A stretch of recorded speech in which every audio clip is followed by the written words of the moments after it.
সর্বনিম্ন ৮০ টাকার নিচে কোনো জিনিস পাওয়া যায় না বাজারে।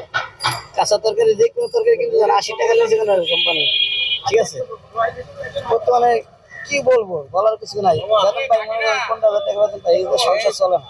যারা বড় বড় কর্মকর্তারা আছে তারা সিন্ডিকেট আর তারা পালে, এই কারণে ওই যে পালে কি কারণে এরা সিন্ডিকেট ইচ্ছা করলে 1 মাসের ভিতরে ভাঙতে পারে বাজার সিন্ডিকেটটা। 1 মাস কি সর্বোচ্চ 2 মাসের ভিতরে ভাঙতে পারে বাজার সিন্ডিকেটটা। তারা তা করে না, তারা বাসায় বয়ে বয়ে টাকা পায়, এই জন্য আর এই জিনিসটা করে না। করতে থাকো। আরো যারা আছে উপদেষ্টারা আছে, যারা আছে, এরা ইচ্ছা করলে 6 মাসের ভিতরে বাজার নিয়ন্ত্রণ হয়ে যাবে। চাউল কাঁচা বাজার সেই আমরা তো ইনকাম থাকলে আমরা এটা কিনতে পারবো, এগুলো যদি অসুবিধা। সংসারের কাপড় চোপড় সেই মতো আমার তো এটা সম্ভব হয় না কিনা। আমাদের দেশের সরকার আসলে করে আবার ফিরে সুযোগ সুবিধা পাবো আমরা আগের মতো। নির্বাচন আলে বলে দ্রুত যত দ্রুত নির্বাচন হোক, তাড়াতাড়ি আমরা সুবিধা পাবো। 20 টাকার সবজিটা আপনি 80 টাকা কেন খাইতেছে? এই হাত বদল হইতে হইতে হইতে হইতে তখন 80 টাকা হইতেছে।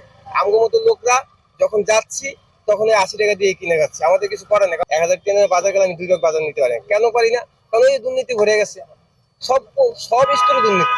আপনি যে স্তরে যাবেন ওই স্তরে দুর্নীতি। আমি যদি কাগজ করতে যাই ওখানে দুর্নীতি।